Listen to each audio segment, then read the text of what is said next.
Muy bien, mis queridos amigos, sean bienvenidos una vez más a este sábado en donde estamos estudiando la palabra de Dios. Todos los sábados nos reunimos.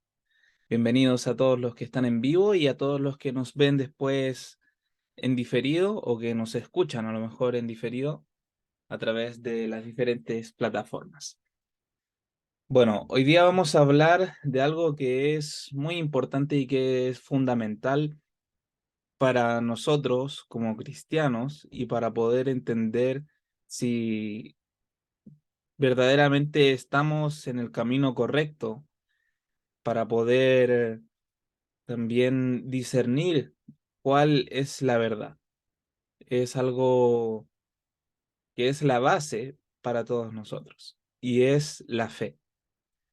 Muchas veces se habla sobre la fe, estuvimos hablando sobre, por ejemplo, la lluvia tardía y siempre estamos hablando acerca de la palabra de Dios. Pero, claro, lo que siempre se dice sobre la fe es Hebreos 11:1, ¿no? Ese famoso versículo. Pero hoy día me gustaría poder compartir este estudio que he estado haciendo personalmente acerca de este elemento, de este don de Dios, que es, pero la base para nosotros, con este mensaje de justificación por la fe. Entonces, no podemos ser justificados sin esa fe. Entonces, quiero que podamos comprender en profundidad en qué se basa esa fe, en qué debiese estar basada esa fe y cómo nosotros podemos aplicarla a nuestro día a día. Pero antes de empezar, vamos a hacerlo siendo dirigidos por una oración. Padre bendito que estás en el cielo, santificado sea tu gran nombre, Señor. Gracias te damos, Padre, porque hoy es sábado, porque podemos estudiar tu palabra. Rogamoste, Señor, que tú nos envíes tu Santo Espíritu y que lo derrames también sobre mí para que las palabras que yo menciono en esta hora sean tus palabras de vida para vida eterna, Señor. Quédate también con aquellas personas que están nuevas en este mensaje para que puedan comprender todo lo que se hable aquí en este lugar. Todo esto te lo agradecemos, Señor, y lo pedimos en el nombre de Jesús. Amén. Bueno, yo rápidamente les voy a compartir la pantalla para que los que puedan verla.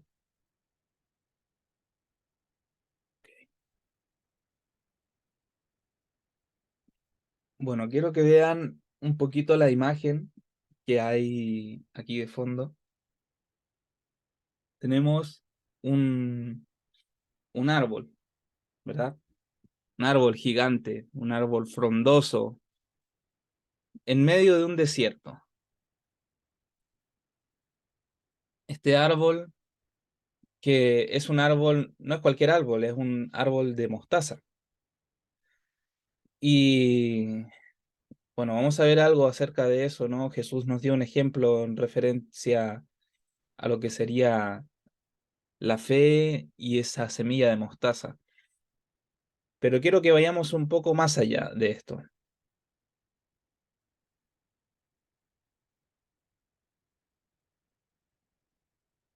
Bueno, antes, esta cita fue la que a mí me llevó a poder profundizar un poco más acerca de lo que es la fe.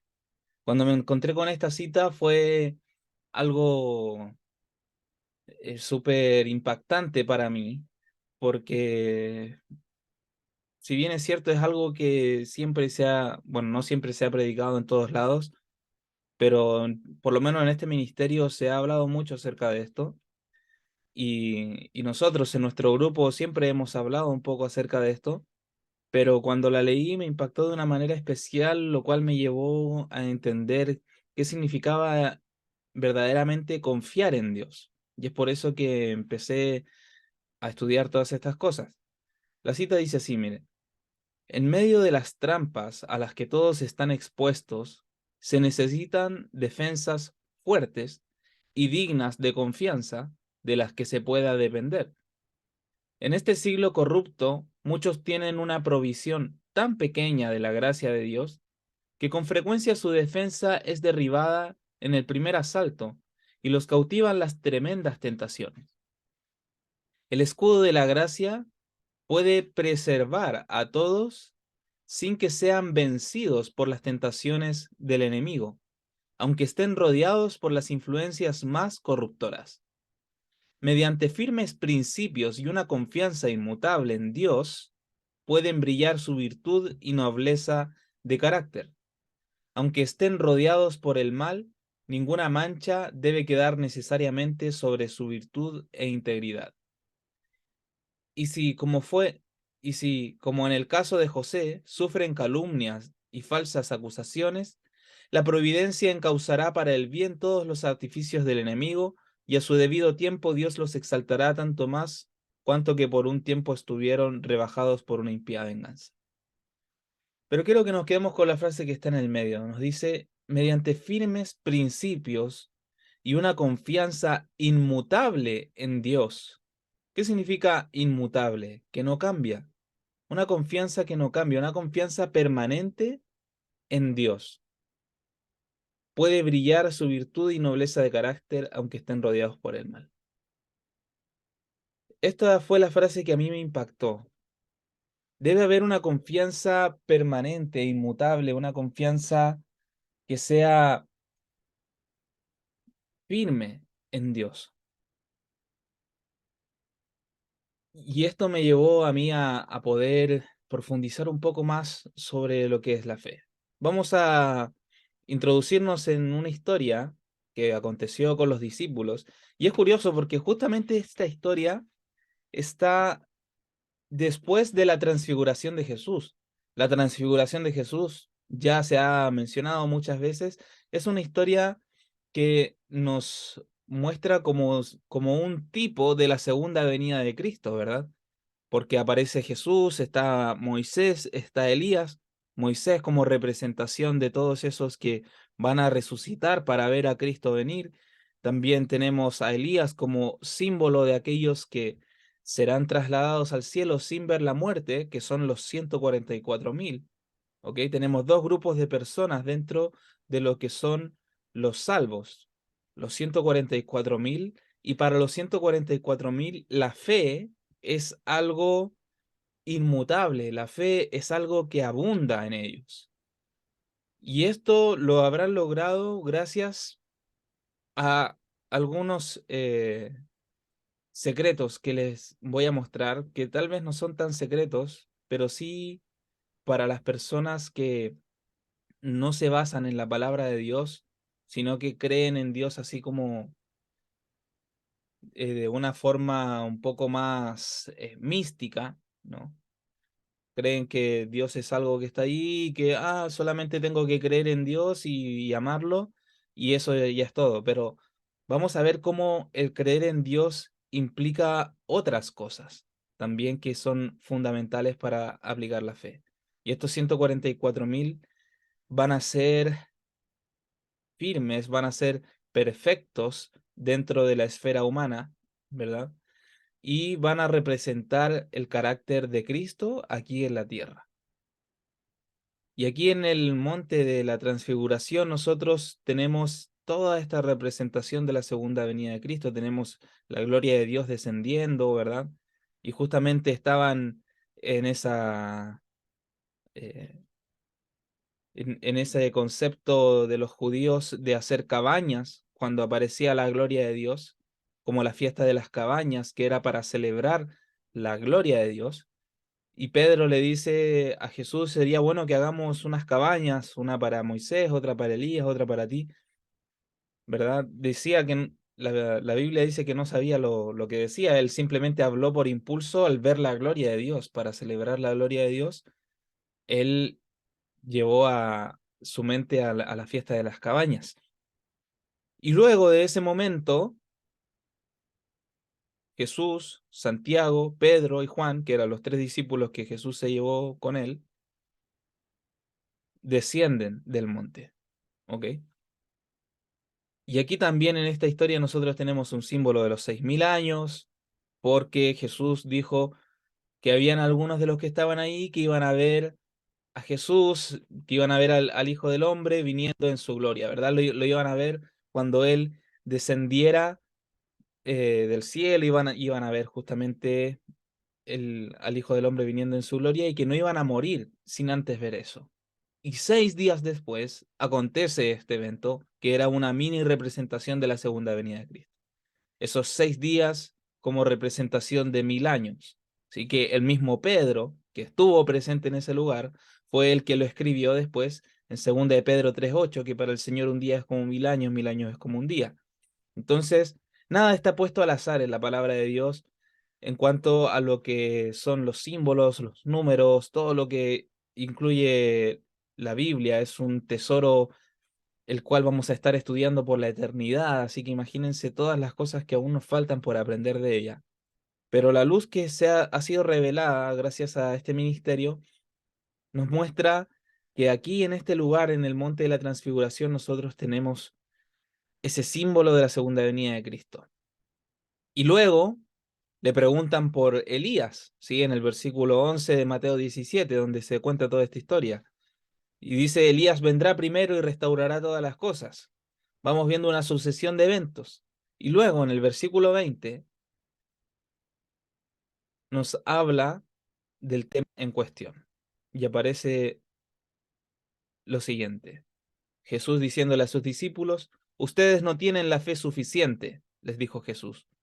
Les digo la verdad, si tuvieran fe, aunque fuera tan pequeña como una semilla de mostaza, podrían decirle a esta montaña, muévete de aquí hasta allá, y la montaña se movería.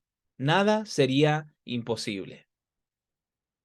Obviamente esto era una alegoría, una metáfora. Jesús siempre hablaba de esa manera, en metáforas. No quiere decir literalmente que le vas a decir a una montaña que se mueva y se va a mover, porque también Jesús nos enseñó a que debemos pedir cosas conforme a la voluntad de Dios. Y la voluntad de Dios es nuestra salvación. Por lo tanto, debemos pedir cosas que sean útiles para nuestra salvación. Ya vamos a ver algunas cosas sobre eso, sobre el final de esta presentación. Ahora que estamos en contexto con esta historia, vamos a ver qué es lo que aconteció después de que Jesús desciende del monte. Mientras estaban esperando al pie de la montaña, estaban todos los discípulos, había un montón de gente que se había reunido ahí esperando que Jesús descendiera. Dice que un padre les había traído a su hijo para que lo librasen de un espíritu mudo que le atormentaba. Habían quedado 9 discípulos debajo de la montaña. Justo 9, ¿no? Bueno. Cuando Jesús mandó a los 12 a predicar por Galilea, les había conferido la autoridad sobre los espíritus inmundos para poder echarlos. Mientras conservaron firme su fe, los malos espíritus habían obedecido sus palabras. Bueno, aquí tenemos un padre que trae a su hijo que estaba siendo atormentado por un espíritu mudo, por un demonio, ¿verdad? Y nos cuenta que los discípulos, en cierto momento, cuando fueron enviados de dos en dos, Jesús les había dado la autoridad para expulsar todos esos espíritus, para sanar enfermos, etcétera. Pero ellos pudieron hacerlo solo mientras conservaron firme su fe. Ahora, en el nombre de Cristo, ordenaron al espíritu torturador que dejase a su víctima, pero el demonio no había hecho sino burlarse de ellos mediante un nuevo despliegue de su poder. ¿Por qué ellos no habían podido expulsar a este demonio? Bueno, en este mismo capítulo del Deseo de todas las gentes nos habla y nos explica cómo los discípulos habían estado entre ellos discutiendo sobre cuál era el más importante de todos los discípulos, porque habían visto que Jesús se había llevado a 3 de ellos al monte y a los demás los había dejado allí. Entonces se despertó en sus corazones esa envidia, esos celos, y empezó a haber división entre ellos. Por lo tanto, cuando aquí nos deja una lección fundamental, cuando el pueblo de Dios está dividido, cuando la iglesia verdadera de Dios está dividida, cuando hay rencillas entre hermanos, cuando no hay una unidad real, entonces la fe no puede tener un verdadero resultado. La fe es vana. Luego nos habla acerca de lo siguiente. Los discípulos, incapaces de explicarse su derrota, sentían que estaban atrayendo deshonor sobre sí mismos y su maestro. Y en la muchedumbre había escribas que sacaban partido de esta oportunidad para humillarlos. Agolpándose alrededor de los discípulos, los acosaban con preguntas, tratando de demostrar que ellos y su maestro eran impostores. Allí había un espíritu malo que ni los discípulos ni Cristo mismo podrían vencer, declararon triunfalmente los rabinos. La gente se inclinaba a concordar con los escribas y dominaba a la muchedumbre un sentimiento de desprecio y burla. Todos burlándose de los discípulos, imagínense la escena, ¿no? Entonces, aquí vemos también cómo cuando hay desunión entre los discípulos de Cristo, también eso trae vergüenza sobre Cristo, trae deshonor sobre la causa de Dios. Recordamos ahora a los 144.000 que lo que más les importa a ellos es el honor de Dios. También lo que más le importaba a Moisés era el honor de Dios. Y Moisés es una representación de aquellos que van a ser resucitados para ver a Cristo venir, o sea, van a morir antes de la segunda venida de Cristo. Por lo tanto, allí también vemos que todo seguidor de Cristo, sea 144.000 o no sea 144.000, lo más importante para él es el honor de Dios. ¿Qué sucede después? Pero de repente las acusaciones cesaron, esa burla, ese tumulto. Se vio a Jesús y los tres discípulos que se acercaban, y con una rápida reversión de sentimientos la gente se volvió para recibirlos. La noche de comunión con la gloria celestial había dejado su rastro sobre el Salvador y sus compañeros. En sus semblantes había una luz que infundía reverencia a quienes los miraban.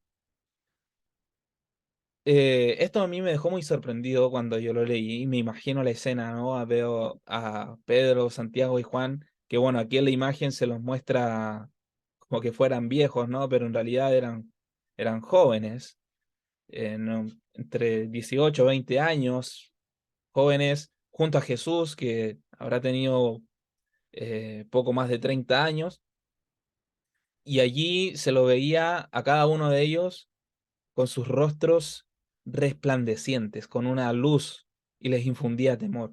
Los escribas se retiraron temerosos, mientras que la gente daba la bienvenida a Jesús. Como si hubiese presenciado todo lo que había ocurrido, el Salvador vino a la escena del conflicto y fijando su mirada en los escribas preguntó, ¿qué disputáis con ellos?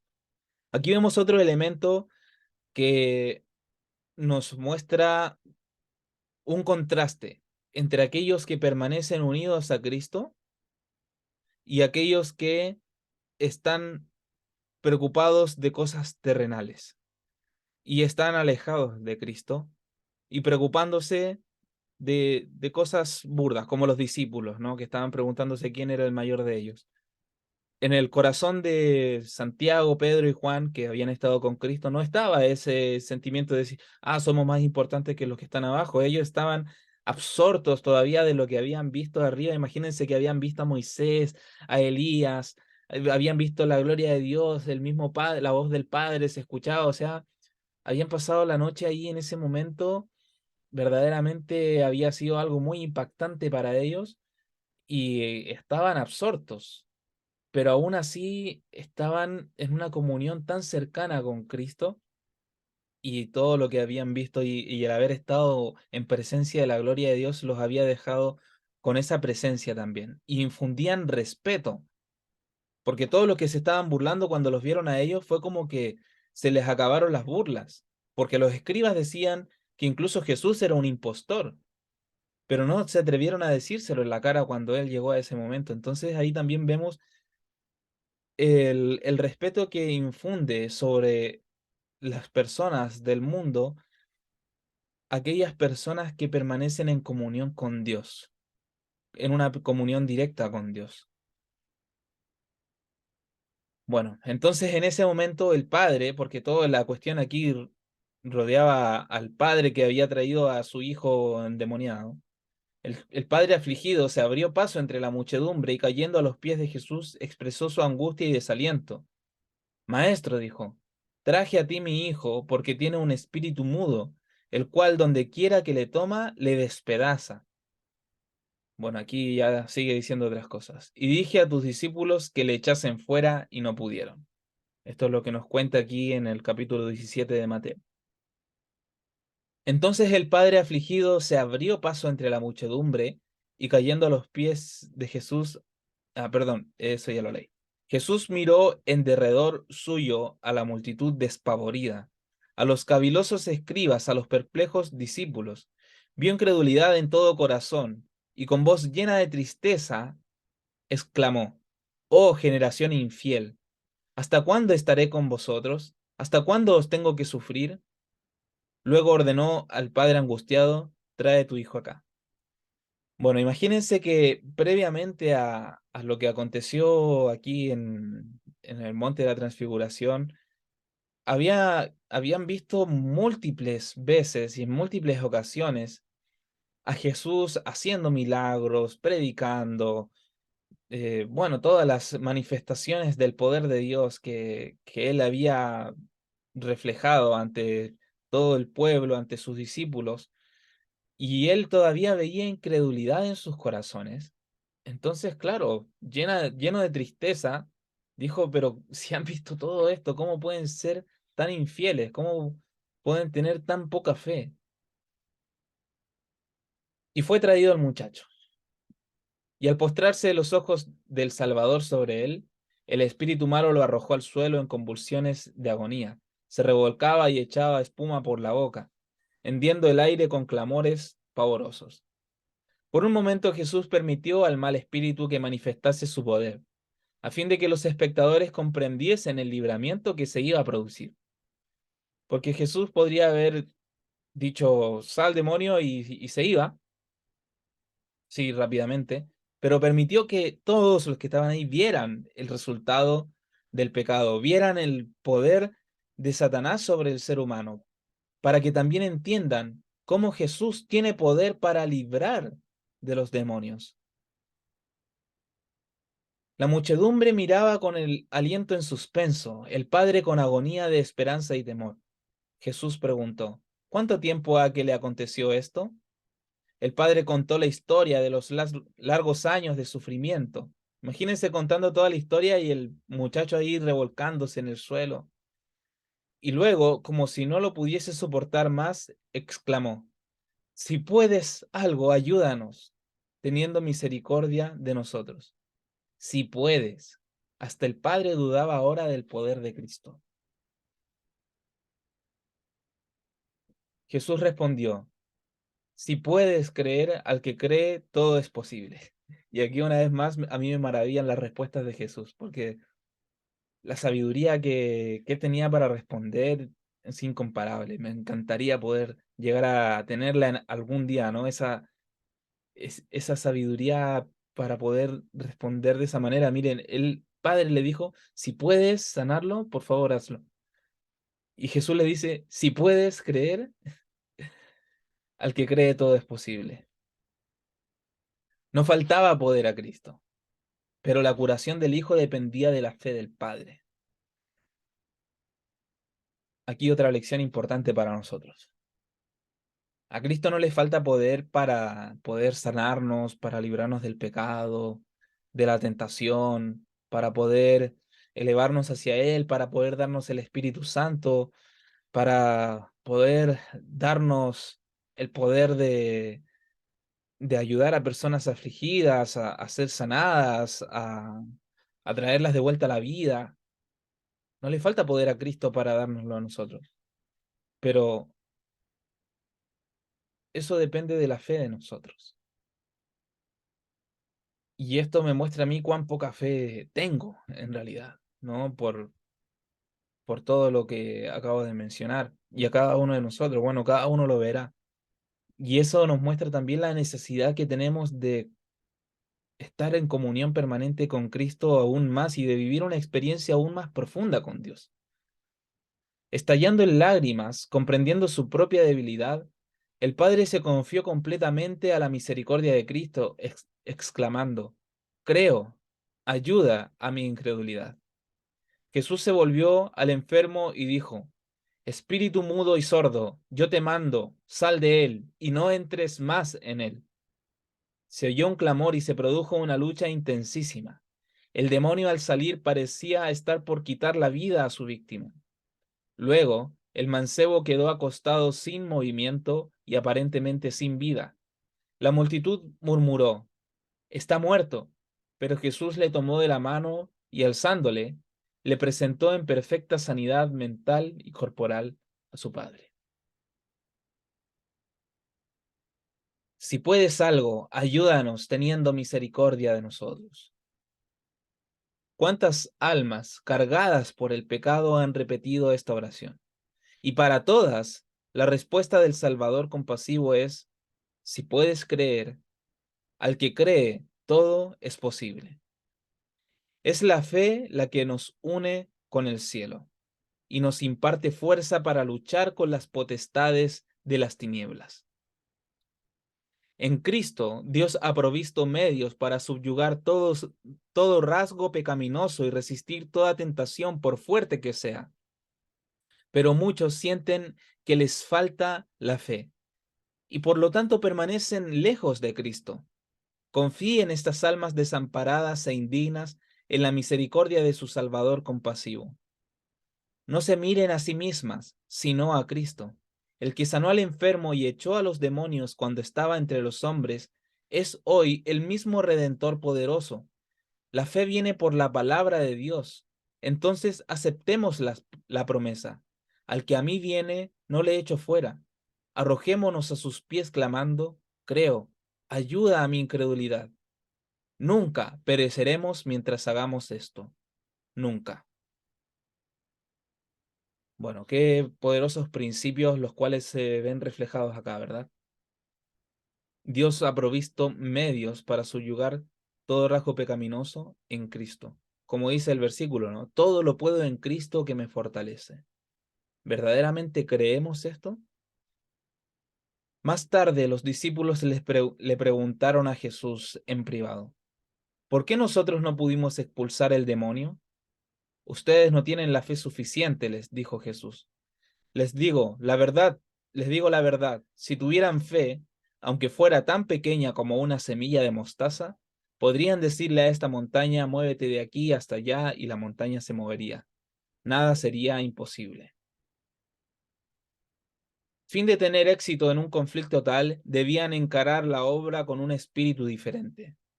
Su fe debía ser fortalecida por la oración ferviente, el ayuno y la humillación del corazón. Y aquí tenemos una forma para poder también ayudarnos a fortalecer nuestra fe: la oración ferviente, el ayuno y la humillación del corazón. Mis amigos, Dios en cada época tiene una verdad presente, y en la época nuestra actual tiene una verdad. Pero para poder llegar a conocer esa verdad, para poder llegar a tener una verdadera fe en esa verdad, debemos orar fervientemente, pidiéndole a Dios que nos muestre el camino. Ayunar también ayuda mucho para poder limpiar nuestro cuerpo y poder elevar nuestro espíritu, pero sobre todo la humillación de nuestro corazón.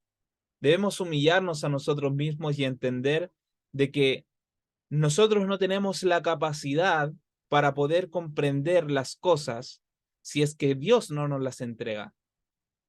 Aquí dice que los discípulos debían despojarse del yo y ser henchidos del Espíritu y del poder de Dios. También nosotros debemos despojarnos del yo, de lo que creemos que sabemos, de lo que nosotros pensamos que es, y aceptar lo que verdaderamente es, lo que Dios dice que es. Y de esa manera podremos ser henchidos del Espíritu Santo y del poder de Dios, y podremos discernir entre la verdad y el error. La súplica ferviente y perseverante dirigida a Dios con una fe que induce a confiar completamente en Él y a consagrarse sin reservas a su obra es la única que puede prevalecer para atraer a los hombres la ayuda del Espíritu Santo en la batalla contra los principados y potestades, los gobernadores de las tinieblas de este mundo y las huestes espirituales de iniquidad en las regiones celestiales. Una súplica ferviente y perseverante, con una fe inquebrantable. Eso es lo que nos hace falta para poder recibir la ayuda del Espíritu Santo. Una súplica ferviente y perseverante, con una fe inquebrantable. Ahora, ¿cuál es la verdadera fe? Porque hay muchos dicen, y se escucha mucho, ¿no? Que no, yo creo en Dios. O se habla también dentro del mundo evangélico que la salvación es solo por fe y que no importa nada más, que solo es por fe. Yo solo tengo que creer en Jesús y una vez ya creo en Jesús, ya soy salvo. ¿Pero es tan así? Vamos a ver algunas cosas sobre la fe. Y cómo no estudiar Hebreos 11. Solo vamos a leer los primeros 12 versículos, porque tiene muchos versículos, pero pongo los primeros 12 porque hay algo interesante que me pareció prudente compartirlo con ustedes. Versículo 1. Es pues la fe, la certeza de lo que se espera, la convicción de lo que no se ve. Se ha repetido muchas veces este versículo, pero vamos a analizarlo un poco. La certeza de lo que se espera. ¿Qué es lo que esperamos nosotros como cristianos? ¿Cuál es esa espera que nosotros esperamos? Que aún no vemos, pero que sabemos que va a venir. La segunda venida de Cristo, ¿verdad? En el 2031 es lo que nosotros creemos, gracias a el estudio de la Biblia y de los escritos de Ellen White que nos han mostrado todo esto, gracias al ministerio del cuarto ángel. Pero lo que esperamos en sí es la segunda venida de Cristo. Entonces, nuestra fe está fundada en, en ese evento, ¿verdad? Lo cual ha sido revelado por los profetas, por las profecías, la palabra de Dios, etc. Pero tenemos esa certeza, o debiésemos tener esa certeza, esa convicción de que eso que aún no vemos va a acontecer. Y en nuestra vida diaria también podemos aplicar la fe a otras cosas, a recibir el Espíritu Santo. Yo espero recibir el Espíritu Santo, pero tengo la certeza de que lo recibiré. Tengo una convicción inquebrantable de que aunque no veo realizar esa transformación en mi vida, se va a realizar, porque Dios lo ha prometido. Entonces, la fe se basa también en las promesas de Dios, en eso que esperamos. Nosotros esperamos el cumplimiento de las promesas de Dios. La promesa mayor es su segunda venida, ¿verdad? Y luego nos sigue diciendo algunas cosas, porque por ella, por la fe, alcanzaron buen testimonio los antiguos. Por la fe entendemos haber constituido, perdón, por la fe entendemos haber sido constituido el universo por la palabra de Dios, de modo que lo que se ve fue hecho por lo que no se veía. Entonces nos habla que por la fe nosotros creemos que Cristo constituyó todo el universo. Él creó todo el universo, todo lo que está hecho. Por la fe, Abel ofreció a Dios ofreció a Dios más excelente sacrificio que Caín. Y aquí presten atención al versículo. Es el versículo 4, ¿ok? Y nos habla del sacrificio que ofreció Abel. Abel, ¿qué sacrificó? Un cordero. ¿A quién representa el cordero? A Cristo, ¿verdad? Cristo. ¿En qué año murió Cristo? En el año 4000. ¿En qué versículo lo estamos leyendo? En el 4, cuarto milenio. Bueno, es muy interesante esto, ¿no? Sigamos leyendo. Por lo cual alcanzó testimonio de que era justo, dando a Dios testimonio de sus ofrendas, y muerto aún habla por ella. Versículo 5. Por la fe, Enoc fue traspuesto para no ver muerte, y no fue hallado, porque lo traspuso Dios, y antes que fuese traspuesto, tuvo testimonio de haber agradado a Dios. Y aquí luego nos habla acerca de Enoc. Estamos viendo cómo nos habla del sacrificio, ¿verdad? De Cristo, nos habla de Enoc. Enoc, que es símbolo de los 144.000, ¿verdad? Tenemos que también Enoc era una persona que predicaba la segunda venida de Cristo. También se ha relacionado mucho en el ministerio el número 5 con lo que es el juicio de los vivos, ¿verdad? Esos 30 años de juicio hasta que terminen de caer las plagas en el año 2031 y Cristo venga. Tenemos que también el número 5 sería la hora undécima, justamente el momento que estamos viviendo hoy en día. Y los 144.000 serán sellados, obviamente, antes de la segunda venida de Cristo, serán sellados en el momento en el cual sea derramado el Espíritu Santo, luego que se promulgue la ley dominical. Entonces aquí vemos también todo, la palabra de Dios es una palabra viva. Nosotros tenemos que entender todo esto y se puede aplicar perfectamente a cosas futuras. Por algo Dios lo reveló de esta manera. Y después el versículo 6 nos dice, pero sin fe es imposible agradar a Dios, porque es necesario que el que se acerca a Dios crea que le hay y que es galardonador de los que le buscan.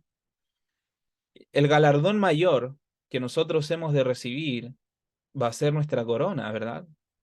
Y eso va a ser luego de que se cumplan los 6.000 años de la segunda venida de Cristo, justo en el versículo 6, ¿no? Y luego nos habla de Noé en el versículo 7. Noé dice que por la fe, cuando fue advertido por Dios acerca de cosas que aún no se veían, con temor preparó el arca en que su casa se salvase, y por esa fe condenó al mundo y fue hecho heredero de la justicia que viene por la fe.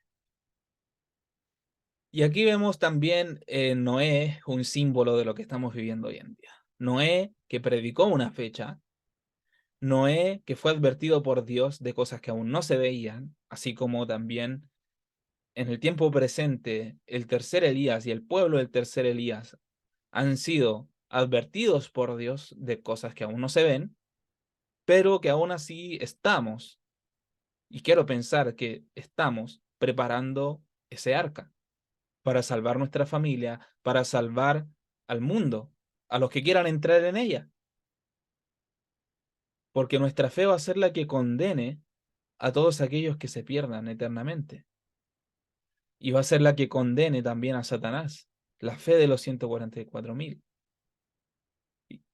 Y bueno, nos habla de la destrucción del mundo a través del diluvio. Eso fue un momento de destrucción y tenemos también el fin de todo cuando Cristo venga. Eso también será en el año cuando empiece el séptimo milenio, ¿verdad? Muy bien. Por la fe, Abraham, siendo llamado, obedeció para salir al lugar que había de recibir como herencia, y salió sin saber dónde iba. Por la fe habitó como extranjero en la tierra prometida, como en tierra ajena, morando en tiendas con Isaac y Jacob, coherederos de la misma promesa, porque esperaba la ciudad que tiene fundamentos, cuyo arquitecto y constructor es Dios. Muy bien. Dígame si no también tiene una referencia clara a la historia de Abraham y lo que nos está contando aquí, que habitaron en tiendas y que esperaban esa ciudad que no tiene fundamentos, con lo que tiene que ver también con la fiesta de las cabañas, cuando salgamos de las ciudades o cuando el pueblo de Dios salga de las ciudades y tenga que ir a habitar entre las montañas o donde sea, ¿no? Donde encuentren esperando esa ciudad que no tiene, que tiene fundamentos, cuyo arquitecto y constructor es Dios, la ciudad de Dios, ¿verdad? Bueno, por la fe, también la misma Sara, siendo estéril, recibió fuerza para concebir y dio a luz aún fuera del tiempo de la edad, porque creyó que era fiel quien lo había prometido. Sara, la mujer, ¿sí? La mujer en profecía también tiene una relación con la iglesia, ¿verdad? Y tenemos que cuando se dicte la ley dominical se cierra la puerta de gracia para todos aquellos que conocían la verdad del tercer y del cuarto ángel, o aquellos que la rechazaron, o aquellos que tuvieron la oportunidad de conocerla, pero no se atrevieron a incursionar, se cierra la puerta de gracia para ellos, pero aún queda un tiempo de gracia para las personas del mundo, aquellos que no conocían nada, ¿sí? Y están fuera del tiempo, pero aún así se les da esa oportunidad para ser hijos de la iglesia, para ser hijos de Cristo, hijos de Dios, y para poder incluirse dentro de la iglesia. Y aquí también vemos una representación de ello. Y por lo cual también de uno, y ese ya casi muerto, salieron como las estrellas del cielo en multitud, y como la arena innumerable que está a la orilla del mar. Bueno, tenemos este pueblo de Dios que van a ser muy pocos al principio, pero que después se van a empezar a multiplicar. Y cuando Cristo venga, vamos a ver una gran multitud de personas resucitadas esperando y viendo ese evento venir. Bueno, pasando a primera de Juan 5, del 1 al 4, nos dice lo siguiente. Todo aquel que cree que Jesús es el Cristo es nacido de Dios, y todo aquel que ama al que engendró, ama también al que ha sido engendrado por él. O sea que si tú crees que Jesús es el Mesías, el enviado de Dios para morir por nuestros pecados, por el perdón de nuestros pecados, entonces eres nacido de Dios, ¿ok? Pero esto también lleva luego un paso más allá y nos dice, y en esto conocemos que amamos a los hijos de Dios, cuando amamos a Dios y guardamos sus mandamientos. O sea, no solamente es amar a Dios y ya, es amar a Dios y guardar sus mandamientos. Pues este es el amor a Dios, que guardemos sus mandamientos. Y sus mandamientos no son gravosos, porque todo el que es nacido de Dios vence al mundo. Y esta es la victoria que ha vencido al mundo, nuestra fe. Nuestra fe, mis amigos, nuestra fe en Cristo, el que cree que Jesús es el Cristo, es nacido de Dios. Y por lo tanto, llega a su corazón el deseo de amar a Dios, porque no tenemos ese deseo natural de amar a Dios, porque Dios es el que nos amó primero.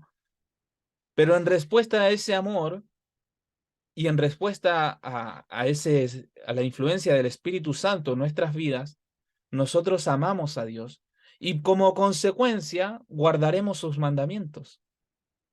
Todo aquel que dice que ama a Dios, pero no guarda sus mandamientos, es un mentiroso, nos dice la Biblia. Entonces, debemos tener esto bastante claro en nuestras vidas. Seas evangélico, seas mormón, testigo de Jehová, lo que seas. Si tú dices que amas a Dios, pero no guardas sus mandamientos, si esa fe en Cristo no te mueve a guardar su ley, a honrarlo, entonces no es una fe verdadera. Porque en Apocalipsis 14:12 nos habla de los santos, los cuales son el pueblo de Dios del tiempo del fin. Y nos dice que aquí está la paciencia de los santos, los que guardan los mandamientos de Dios y la fe de Jesús. Nuestra fe debe estar sustentada en la verdad de la palabra de Dios. Pero ¿cuál es el resultado de la verdadera fe? Bueno, ahora, si nos queda un poquito de tiempo, vamos a estudiar del libro de la educación de Ellen White. Vamos a estudiar una cita que es pero profundísima y que todo profeso adventista del séptimo día y toda persona que es un profeso cristiano debiese leer esta cita y entenderla y aplicarla. Me incluyo entre ellos. Bueno, el versículo que ya habíamos leído, ¿no? En Hebreos 11:1. Así es como empieza esta cita, citando Hebreos 11:1 y Marcos 11:24. Es pues la fe la certeza de lo que se espera, y Marcos 11:24. Creed que lo recibiréis y os vendrá. La fe significa confiar en Dios. ¿Qué significa la fe? Confiar en Dios. Creer que nos ama y sabe mejor qué es lo que nos conviene. Por eso nos guía a escoger su camino en lugar del nuestro. Nosotros tenemos un camino que creemos que es el correcto, ¿verdad? Ah, no, yo creo que es por aquí porque mis padres creían en esto y tenían esta fe y yo también, pero no es la fe de los padres, sino que es la fe, no es la fe de los padres terrenales que aparentemente estaba alejada de la palabra de Dios, sino que es la fe en la palabra de Dios. En vez de nuestra ignorancia, acepta su sabiduría. Cuando nosotros entendemos y aceptamos la fe de Dios, en vez de nuestra ignorancia, esa fe acepta su sabiduría. En vez de nuestra debilidad, acepta su fuerza. En vez de nuestra pecaminosidad, acepta su justicia. Nuestra vida, nosotros mismos, ya somos suyos. La fe reconoce su derecho de propiedad y acepta su bendición. La verdad, la justicia y la pureza han sido señaladas como los secretos del éxito en la vida. La fe es la que nos pone en posesión de esos principios. Por lo tanto, por la fe nosotros nos ponemos en posesión de la verdad, pero la fe verdadera, esa fe que desecha su propia sabiduría, esa fe que desecha su propia fuerza, esa fe que desecha su propia justicia, que desecha todos los preconceptos para poder entender cuál es la voluntad de Dios, esa fe que acepta el Espíritu de Dios, el Espíritu de verdad para que te guíe a la verdad. Y de esa manera andarás en justicia y en pureza. De otra forma no puedes hacerlo. No hay otro camino. Por eso es tan importante que para poder aceptar la verdad presente, debes entregarte sin reservas a Dios. Antes que cualquier otra cosa, antes que rechazar el mensaje, antes que decir, ah, no, no, mira, el día y la hora nadie sabe. Antes que cualquier cosa, debes entregar tu corazón a Cristo y decirle, Cristo, mira, este es mi corazón, aquí estoy yo, este soy yo, soy ignorante, soy débil, soy pecaminoso, por favor, muéstrame tu sabiduría, dame tu fuerza, dame tu justicia. Y de esa manera es la única forma en la cual puedas entender y ser guiado a la verdad. No hay otra forma, mis amigos. Todo buen impulso o aspiración es un don de Dios. La fe recibe de Dios la única vida que puede producir desarrollo y eficiencia verdaderos. Esto está como para poder hacerse una camiseta, ¿no? Se debería explicar claramente cómo se puede ejercer fe. Toda promesa de Dios tiene ciertas condiciones. Y aquí debemos entender esto, o si no, vamos a estar lejos de Dios todo el resto de nuestra vida. Las promesas de Dios siempre vienen acompañadas de condiciones. Si estamos dispuestos a hacer su voluntad, toda su fuerza nos pertenece. ¿Y cuál es la voluntad de Dios? ¿Cómo nosotros sabemos cuál es la voluntad de Dios? La voluntad de Dios es nuestra santificación, dice la Escritura.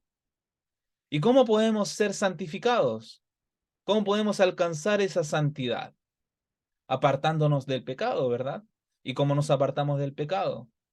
Por medio de la obra del Espíritu Santo, por medio de creer en que Cristo me puede apartar del pecado. ¿Y qué es el pecado? La transgresión de la ley.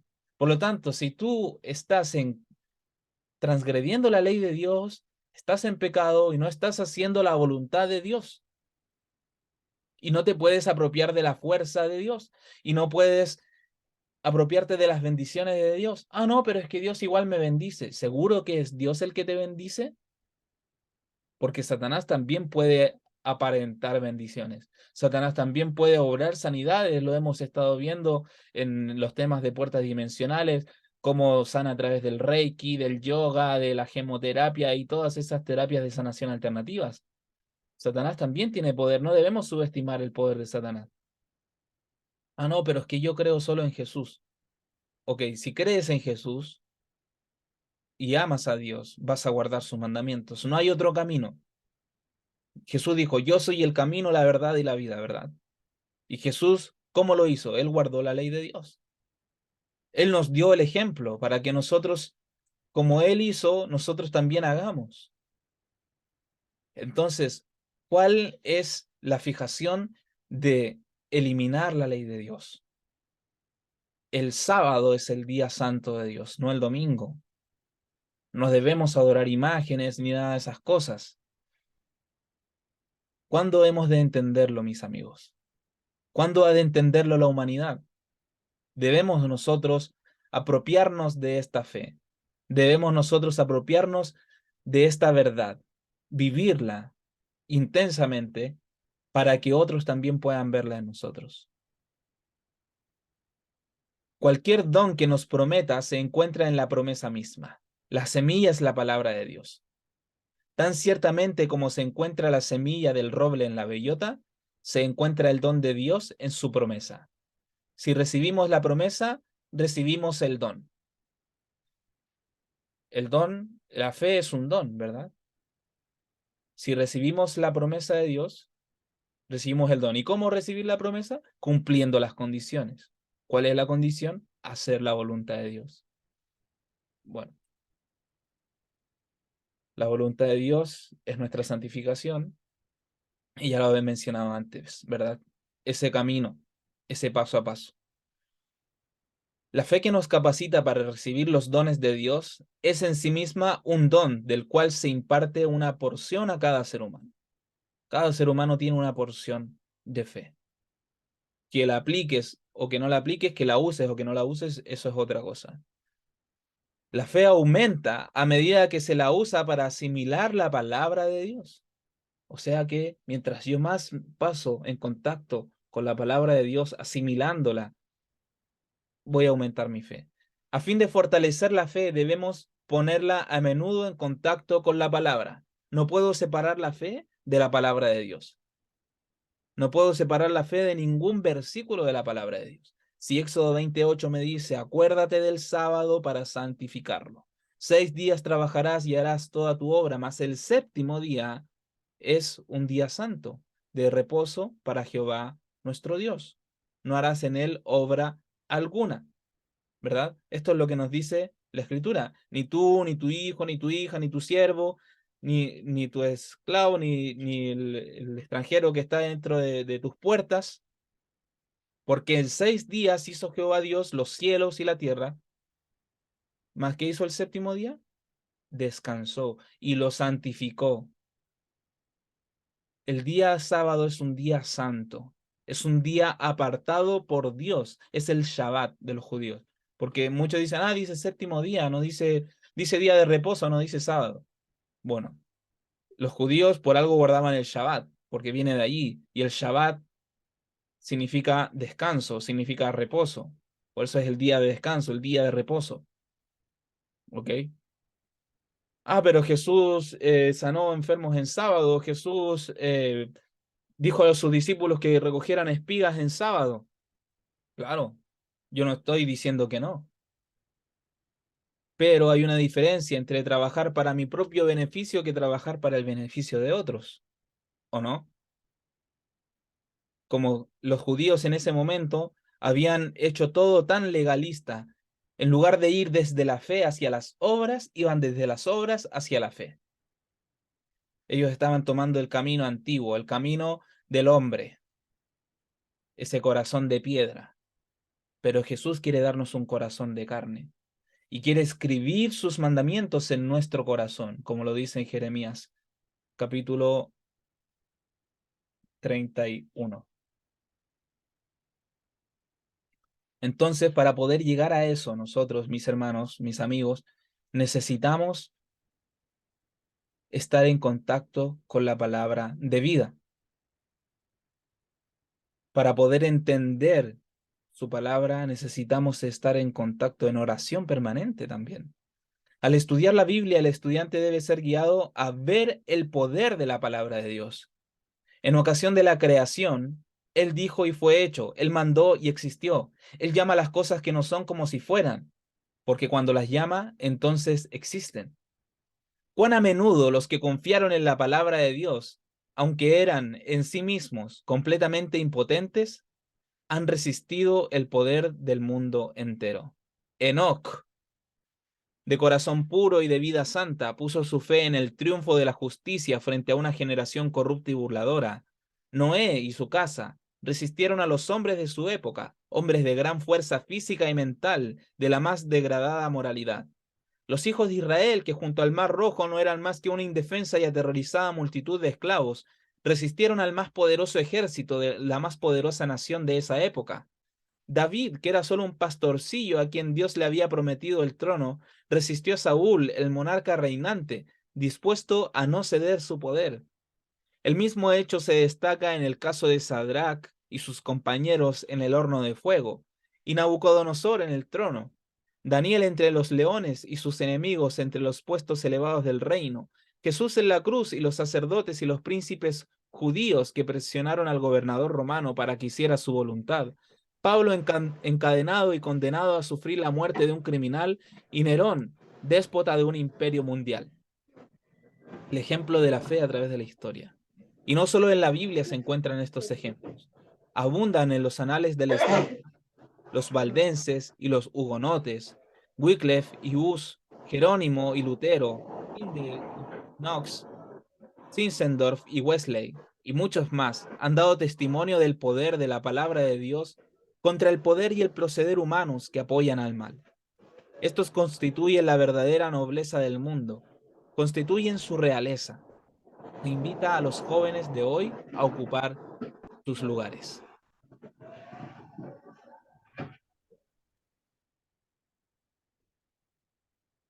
La fe es necesaria tanto en los asuntos más pequeños como en los mayores de la vida. En todos nuestros negocios y nuestras ocupaciones diarias, la fuerza sustentadora de Dios llega a ser real para nosotros por medio de una confianza constante. ¿Cómo podemos llegar a apropiarnos de esa fuerza sustentadora de Dios? Por medio de una confianza constante. Como escudo contra la tentación e inspiración para ser puros y sinceros, ninguna influencia puede igualar a la de la sensación de la presencia de Dios. Esta frase a mí me impactó muchísimo, amigos. Nosotros o cada uno de ustedes, háganse la pregunta, ¿tenemos la sensación de la presencia de Dios permanentemente? ¿Tenemos esa influencia en nuestro día a día? Pensar que estamos ante la presencia de Dios todo el tiempo. Es que todas las cosas están desnudas y abiertas a los ojos de aquel a quien tenemos que dar cuenta. Muy limpio eres de ojos para ver el mal, ni puedes ver el agravio. Este pensamiento fue el escudo de José en medio de la corrupción de Egipto. Su respuesta a los atractivos de la tentación fue firme. ¿Cómo pues haría yo este gran mal y pecaría contra Dios? La fe, si se la cultiva, será un escudo para toda alma. Debemos cultivar la fe, mis amigos. ¿Cómo podemos hacerlo? Vamos a ver algunas cosas acerca de eso. Solamente la seguridad de la presencia de Dios puede desvanecer el temor que para el niño tímido haría de la vida una carga. Grabe él en su memoria la promesa. El ángel de Jehová acampa alrededor de los que le temen y los defiende. Lea la maravillosa historia de Eliseo cuando estaba en la ciudad de la montaña y había entre él y el ejército de enemigos armados un círculo poderoso de ángeles celestiales. Lea cómo se le apareció el ángel de Dios a Pedro cuando estaba en la prisión, condenado a muerte, cómo lo libertó pasando entre los guardianes armados y las macizas puertas de hierro con sus cerrojos y barrotes. Ahora, todas estas historias de la Biblia desde el principio han sido escritas por un motivo. Y aquí nos dice que no fueron escritas estas cosas únicamente para que las leamos y nos asombremos diciendo, wow, lo que pasó, wow, el mar rojo se abrió, wow, descendió fuego del cielo.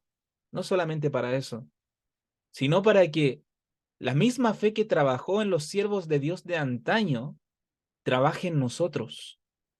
Esa misma fe que ellos tenían, podemos tenerla. Doquiera haya corazones llenos de fe que sirvan de conducto transmisor de su poder, no será menos notable su modo de trabajar ahora que entonces. Por la fe en Cristo se puede suplir toda deficiencia de carácter, purificar toda impureza, corregir toda falta y desarrollar toda buena cualidad.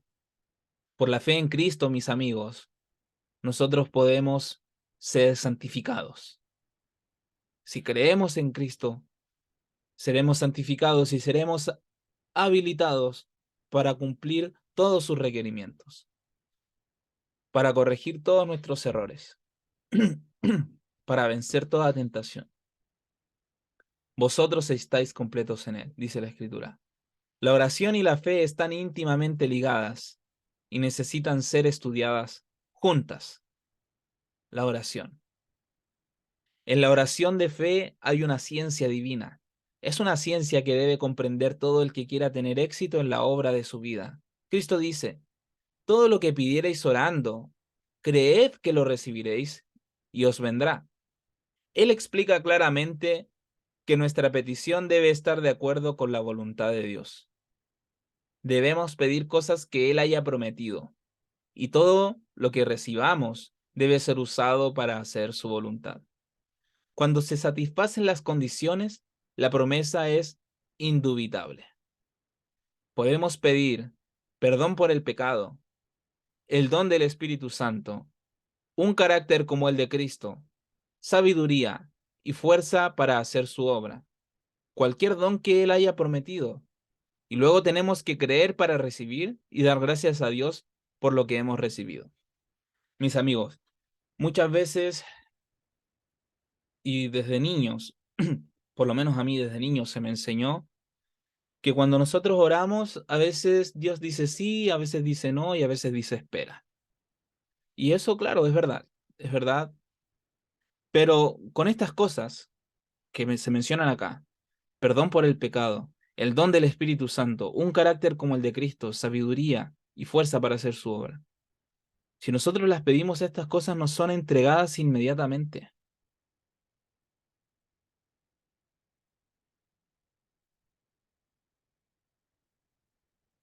Ahora, ¿cómo yo sé que lo recibí? Bueno, no necesitamos buscar una evidencia exterior de la bendición. El don está en la promesa.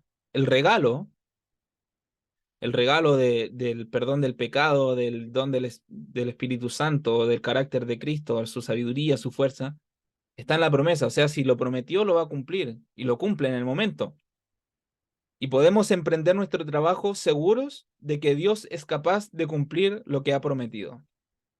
Y que el don que ya poseemos se manifestará cuando más lo necesitemos. Y aquí está el tema, mis amigos, la manifestación de ese don, la manifestación de la fe. Yo puedo pedir ahora fe, yo puedo pedir ahora perdón, yo puedo pedir ahora el Espíritu Santo, sabiduría, fuerza, pero esos dones se manifestarán cuando lo necesitemos, porque ya lo hemos pedido, pero tenemos que pedirlo previamente. No vale solamente pedirlo justo en el momento, así como eh, ahora necesito cuando yo ya estoy, no sé, a punto de caerme, ¿no? Debemos orar, por eso la oración debe ser constante, todos los días. Vivir así, dependiendo de la palabra de Dios, significa entregarle toda la vida, entregarle toda la vida, o sea, estar pero completamente en las manos de Dios. ¿Estamos completamente en las manos de Dios? Podemos decir que sí, pero a la hora de poder entender la verdad presente, al final demostramos que no, porque hay partes de nuestra vida, de nuestro intelecto, que no le entregamos a Dios, que nos guardamos para nosotros y que confiamos más en nuestra propia sabiduría o en lo que nosotros hemos estudiado durante 30, 40 años, que en lo que Dios nos quiere mostrar ahora. No le entregamos toda nuestra vida, entregamos a lo mejor a veces una parte de ella solamente. Pero cuando llega el momento de la prueba, de la tentación, caemos. Entonces no estamos entregándole toda nuestra vida, algo nos estamos reservando para nosotros. Debemos depender plenamente de Dios, entregarle toda nuestra vida, sin reservas. Y se experimentará una permanente sensación de necesidad y dependencia, una búsqueda de Dios por parte del corazón. Ya no lo vamos a creer autosuficientes, sino que vamos a sentir todo el tiempo que necesitamos de Dios y que no podemos dar un solo paso sin su compañía. La oración es una necesidad porque es la vida del alma. La oración en familia, la oración en público tienen su lugar, pero es la comunión secreta con Dios la que sostiene la vida del alma. ¿Tenemos esa comunión secreta con Dios? Es una necesidad. En el monte, junto a Dios, Moisés contempló el modelo del hermoso edificio que había de ser la morada de su gloria. En el monte, junto a Dios, en el lugar secreto de comunión, podemos contemplar su glorioso ideal para la humanidad. De este modo podemos levantar el edificio de nuestro carácter, en forma tal que se cumpla para nosotros su promesa. Habitaré y andaré entre ellos, y seré su Dios, y ellos serán mi pueblo. Jesús recibió sabiduría y poder durante toda su vida terrenal en las horas de oración solitaria. Y aquí tenemos el secreto también de Jesús para poder llevar a cabo su ministerio, para poder llevar a cabo los milagros, porque los milagros que él obraba, no los obraba con su propio poder de Dios, porque él era Dios, pero él no estimó el ser igual a Dios como algo a que aferrarse. Él se despojó de sí mismo, haciéndose semejante a los hombres, y el poder que él utilizaba para poder hacer los milagros era el poder que Dios le daba. Era el poder de Dios. Él dependía plenamente de Dios. Y eso lo vemos en su vida de permanente y constante oración. Sigan los jóvenes su ejemplo y busquen a la hora del amanecer y del crepúsculo un momento de quietud para tener comunión con su Padre Celestial. Y durante el día eleven su corazón a Dios. A cada paso que damos en nuestro camino nos dice, porque yo Jehová soy tu Dios, quien te sostiene de tu mano derecha. No temas, yo te ayudo. Si nuestros hijos pudieran aprender estas lecciones en el alba de su vida, qué frescura y poder, qué gozo y dulzura se manifestaría en su existencia. El resultado de la verdadera fe es una obediencia inquebrantable. Es una comunión perfecta con Dios. Es una vida de oración. Es una vida que todo el tiempo quiere hacer la voluntad de Dios, porque quiere agradar a Dios, y que se somete bajo su dirección, se somete bajo la dirección del Espíritu Santo para poder ser fortalecido para enfrentar el día a día. No hay otra forma, mis amigos. Por lo tanto, si nosotros queremos permanecer firmes en este mensaje, el cual hemos creído, pero debemos analizar nuestro corazón para saber si verdaderamente hemos creído el mensaje, si lo hemos aceptado, si lo hemos interiorizado, si lo hemos hecho parte de nuestra vida, si verdaderamente confiamos que Cristo está guiando este ministerio. Y si es así, se va a ver reflejado en cada una de nuestras vidas.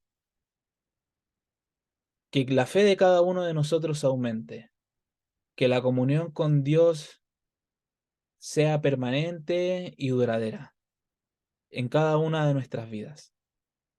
Ese es el deseo que yo tengo de todo corazón para cada uno de ustedes y para mí también. Vamos a terminar con una oración.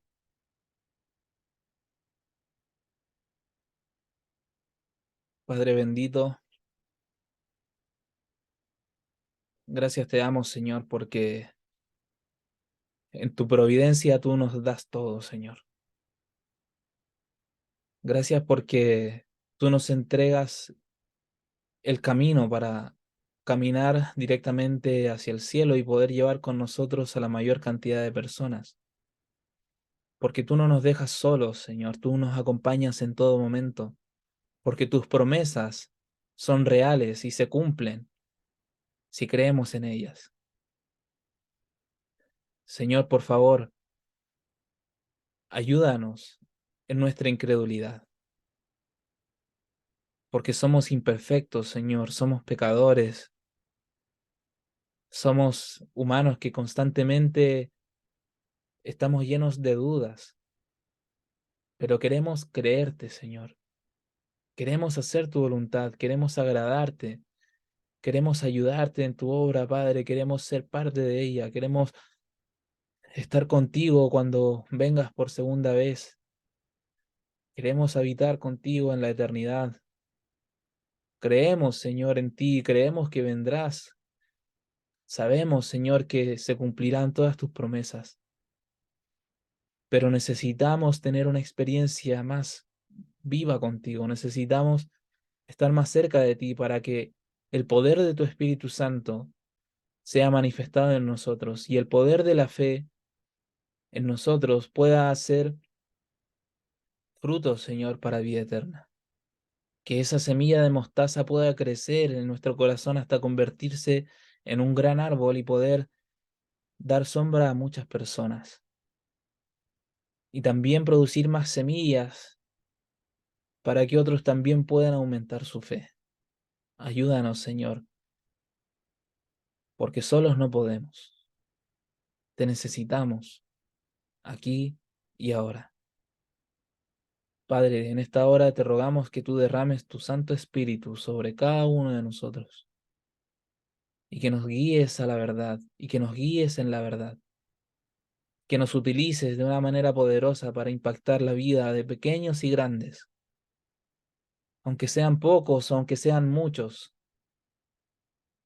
pero que podamos hacerlo para tu honra y para tu gloria, Señor, y que cada cosa que nosotros hagamos sea hecha en ti, Señor, que venga directo de la fe que nosotros tenemos en ti como nuestro Salvador personal.